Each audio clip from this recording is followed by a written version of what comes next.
It was about 4 in the morning one Saturday, and I was driving to work down the interstate.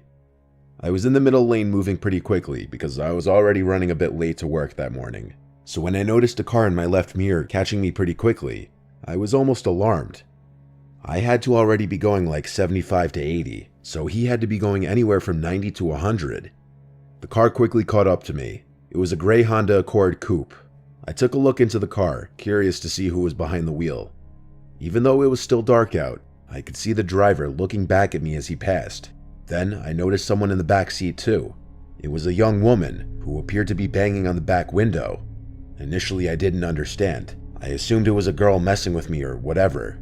It's usually not a person's first instinct to assume something sinister is going on, but when I saw the driver apparently push her down under the window and the car swerve at the same time, then I knew something was wrong. That woman was trying to get someone's attention and call for help. I started to speed up a little bit and got behind them so I could keep up. I could see the driver continuously reach into the back of the car with a swinging motion. He looked to be hitting her. I could see her arms flailing in the back of the car. I was in complete shock. I was actually witnessing a kidnapping right in front of me. As I was behind them, matching their speed of about 95 miles per hour, I took out my phone and called 911. As I was on the phone, the car in front of me's brake lights lit up and he started to slow down to a gradual stop. He definitely noticed that I saw what was going on and thought that I was following him. As much as I wanted to save that woman's life, I didn't know if the driver was armed with a gun or not, so I pulled around him and floored it. I wanted to keep behind them though, so I pulled off the next exit, but didn't go entirely up the exit ramp. I waited for the car to pass by down the highway. Then I drove over the grass and back onto the highway and began to floor it to catch up to the car, all while still talking to 911, telling them where we were, what kind of car they were in, and how fast we were going. I was easily going 90 again to catch up to them. As I caught up to the car again, going at insane speed, he noticed me again even before I got too close. He started to brake in front of me again. I tried to go around him, but he cut me off. I had to stop. He got out from his car and started running towards my car with something in his hand. And in a panic, I threw the car in reverse until he stopped chasing me. Then I put it back in drive before he could get back in his car, and I drove quickly past him. The 911 operator told me there was a state trooper not far ahead from our location, and to just keep driving until I passed him. The man in the car behind me continued to follow me, both of us still going at an insane 90 miles per hour plus. I felt the weight of 1,000,000 pounds released off my shoulders when the flashing blue and red lights appeared in my rearview mirror behind the car chasing me. With me in front of him and the cop behind him, he didn't have much maneuverability, and he quickly pulled over onto the grass. I pulled over in front of him, but with at least 2 cars worth of space between us, because I still didn't know how this was about to go down. Luckily, the cop with his gun drawn got the guy out of the car with his hands up. By then, I got out and watched the whole thing. He was on the ground in cuffs now, laying on his stomach. Another police car showed up, and another cop entered the scene. The woman in the back of the car was let out. She was badly beaten, in tears, and extremely ecstatic to be saved, as she kept praising me for saving her life. The driver of the car was her ex-boyfriend, who had come to her house, and when she refused to talk to him, he attacked her, grabbed her, and threw her in the back of his car, which had the child locks on. It's scary to think where he might have been taking her, or what he was planning to do to her, if I or anybody else didn't witness her screaming for help in the back of the car.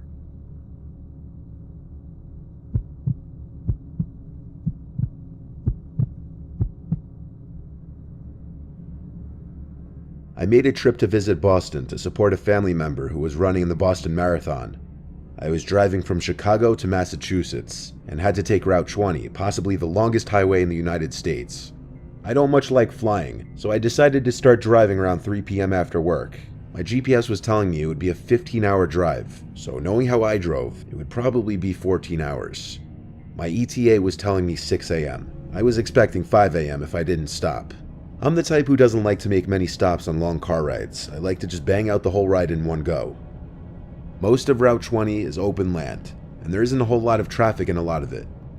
I'd say 10 hours in, around 1 a.m., I was basically one of the only cars on the highway. I had music blasting to keep me awake. I was comparatively almost done. Not really, but I was optimistic. I was starting to get slightly tired though, even after the 2 cups of coffee I drank. I didn't want to pull off for more coffee though, so I tanked through it. It would make finally collapsing into a bed when I'd get there all the more rewarding. One moment I was the only car in sight, Then, next thing I knew, there were headlights in my rearview mirror. I was in the left lane and he was kind of on my ass, so I switched to the right lane. He sped up a bit, passed by me, then for some reason slowed to match my speed just as my front bumper aligned with his rear bumper. Then he just matched my speed for the longest time. I started to speed up to pass him. As soon as I got in front of him, he turned into my lane behind me, so close it almost looked like he was going to clip my car. I had no choice but to speed up even more to get him off my ass. I wasn't looking to be the victim of a road rage incident, not at this hour especially. As I sped up, so did he. I switched into the left lane, and so did he. Now I knew something was wrong. Couldn't be an unmarked cop, it was some old ratty pickup truck. The truck started to flash its lights behind me.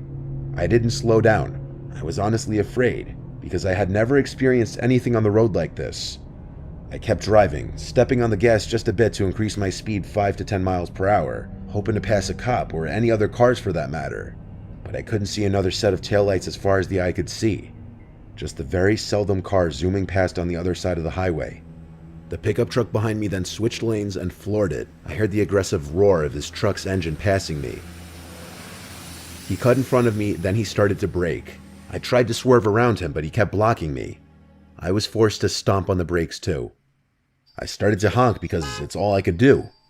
As we slowed, the man in front of me put on his hazards and started waving his arm out the window, signaling for me to pull to the side of the road. I obviously didn't listen. I took the chance to quickly pull around him as he started pulling onto the grass, and then I floored it. My sedan could easily escape his pickup truck, but I hit 100 and he was still not far behind me. I got off the highway at the first exit. I stopped at the red light at the end of the exit ramp, not expecting him to still be behind me, but they were. The pickup truck's headlights pulled up behind me, then the truck pulled up to the red light next to me. I looked to my left at the truck, and the window rolled down. Inside were 3 people, I'd assume men, wearing vendetta masks. They all looked at me, trying to scare me, I'm sure.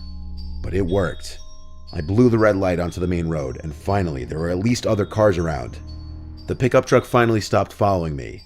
At a certain point, I was scared I was going to be killed. It was more than just a road rage incident. I didn't get the plate number. In fact, I don't even remember seeing a plate on that truck. All I know is it was some 90s black pickup truck.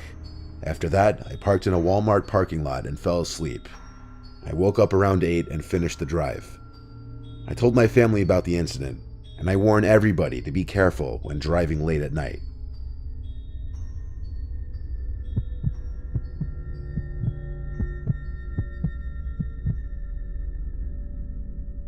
It was a Tuesday night in March. I was driving back from a friend's house in the city, a trek that would take me about an hour in decent weather, but a deep fog had set in on the long, lonely highway. After midnight, this particular stretch of road was often abandoned, save for the odd semi, their plates showing unfamiliar lettering and colors from places I'd never been to. It was 1 a.m. It had been a long day, wandering around for hours with my friend, shopping, checking out new cafes. It had left me tired. My eyelids were heavy, and the impenetrable fog made the highway an unending, drifting mess of hypnotizing gray. I drove cautiously, at times slowing my speed to a steady crawl and flashing my hazard lights to let anyone behind me know I was there. Suddenly, a vehicle appeared, its wheels half on the highway and half on the shoulder. I slammed on my brakes and pulled over behind it, narrowly passing by the bumper. My heart was beating heavily after the near miss, so I put my car into park to catch my breath behind the black sedan. I watched as the car began slowly rolling forward off the road, so it was fully parked on the shoulder. The car sat for a moment, then the driver's side window rolled down. An arm appeared and did a waving motion to pull over. At this point, the adrenaline from the sudden stop was still pumping through my body, and it made sense to move further off the road. I followed the car as it took a slight turn onto a side road. It came to a stop and the driver's side door opened. The driver walked towards me through the fog, a tall, lean guy wearing a black winter jacket and jeans. He looked younger, 30-ish, and he was smiling as he approached my car, illuminated by my headlights. I rolled down my window a crack, thinking maybe he was coming up to apologize for his unsafe parking. He got to my window and then motioned for me to roll it down further. I shook my head no, feeling uneasy, and told him I would be able to hear him. He asked where I was heading, and I said home. He said the fog wasn't supposed to let up anytime soon and that it wasn't safe to drive in. I let him know I was okay with it. He raised his eyebrows and asked why I pulled over then. I didn't want to start anything with this man, so I lied and said I had gotten a phone call and needed to pull over to answer it. He smirked, and it felt like he could tell I was lying. He said he lived with his wife and son just down the road, about 5 minutes, if I wanted to wait it out. I shook my head again, but he wasn't taking no for an answer. He tried to scare me, saying how it's 10 times more likely for me to die in a car crash when it's foggy, and that I looked tired and I should really think of my family before getting back on the road. I held my ground. He was getting angry. He began looking back at his car, and I saw someone move in the passenger seat I hadn't seen before. Suddenly the man was grabbing at my door handle, trying to open it. Thankfully it was locked. The passenger door to the car opened, and another man came running towards me with a baseball bat. I put my car in reverse, and the driver yelled something at him as I hit the gas. He took a swing at my car but missed. Luckily I hadn't pulled too far off the highway, but it was hard to tell where this road ended and the highway began as I backed up in the heavy fog. I turned my wheels and put my car into drive, praying there was no traffic coming up behind me. I floored it as I haphazardly merged onto the highway, not looking back.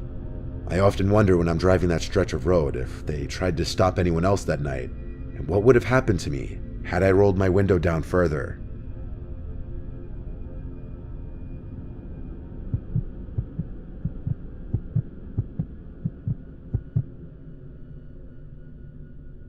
Scary things can happen on the road at night. Nighttime is when the creeps and weirdos come out, so you have to be extra careful.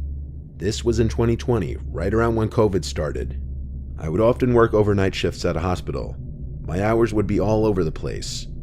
I would always take the same route home, a parkway that I take 10 miles north to my town. It's never a busy parkway, even during the daytime, so at night, I'm almost always completely alone on the road, and COVID just made it even more of a ghost town. I never even see any state police at night either. Usually this is convenient for me as I get home quicker without any slow drivers around me. It was one night I was driving home in the middle of the night, or rather early hours of the morning. I see a red flashing SOS light stand perched up on the side of the road. As it's shown, it would light up the taillights of the car parked on the side of the road. Clearly someone was in need of assistance, and I was, I guess, in a good mood that night, so I pulled over in front of the car. As I passed the car, I saw a man waving his arms in the air. I put my hazards on and stepped out of my car to approach the man. Based on his skin tone and slight accent, he was a Hispanic man. Due to the COVID mask he was wearing, though, I couldn't gauge how old he was, but if I had to guess, I'd say late 20s, early 30s. I asked him what the problem was. He said his battery died after he stayed pulled over for too long. I asked him if he had jumper cables, because I did not. He said no. I didn't really know how else I could be of assistance other than offering him a ride, but then he asked if he could borrow my cell phone. He said his phone died too. I wasn't eager to hand this stranger on the side of the road my phone, but I did. I unlocked it for him and opened the phone app. He proceeded to call someone, then slowly walked away as he started to talk into the phone. His car door was open though, so I kind of decided to just take it upon myself to sit in the front seat and try turning the car on myself. And sure enough, the keys were in the ignition still. I turned the key one click to the right, and to my surprise, the battery turned on. I tried turning the hazards on. They worked. I turned the radio on, and it worked. So I then turned the key once more to the right to start the car now, and it started on the first try. I didn't have enough time to think about how I might have just walked into a trap, because as soon as the car turned on, I felt 2 arms wrap around my throat trying to choke me. I heard a voice yelling from outside, "Hey, hey," over and over. It was the guy with my phone. I broke out of the person in the back seat's grip pretty easily. I looked at him, and it was a young teenage kid in the back seat. The man with my phone was running back towards his car, screaming at me.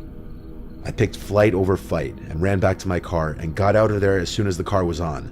And I swear to God, I heard a loud pop from outside that I found out moments later was a gunshot. My rear windshield had a hole in it, along with multiple cracks surrounding the hole. I couldn't call police until I got home since that guy still had my phone. I got home and told my parents, then went ahead and called 911 using the house phone. I explained to the police that I was led into a trap, that someone was hiding in the back seat, and that the man who shot at my car still had my phone, which was still unlocked with all my personal information on it. The police recommended I call AT&T immediately and asked them to track the last call that was made within the hour, but AT&T customer service didn't open until 7 a.m., so I had to wait. With the cops still there though, I used Find My iPhone on my dad's phone to lock my phone, which I hoped was before they could have found our home address on there. Come 7 a.m., I called AT&T to ask if they could track the last call made, but there were no calls logged since my phone call with my mom earlier the previous day at work. That meant the man never actually made a phone call to anyone, and I found out some more horrible news. All the Bitcoin I was holding in my Coinbase account was gone, many thousands of dollars worth of it, sent to some random Bitcoin wallet address, completely untrackable. The phone's location stopped updating once the thief either disposed of or turned off the phone. I never got it back. A week after this incident, I woke up to my mom's concerned voice. My dad knocked on my door and told me to come downstairs and outside.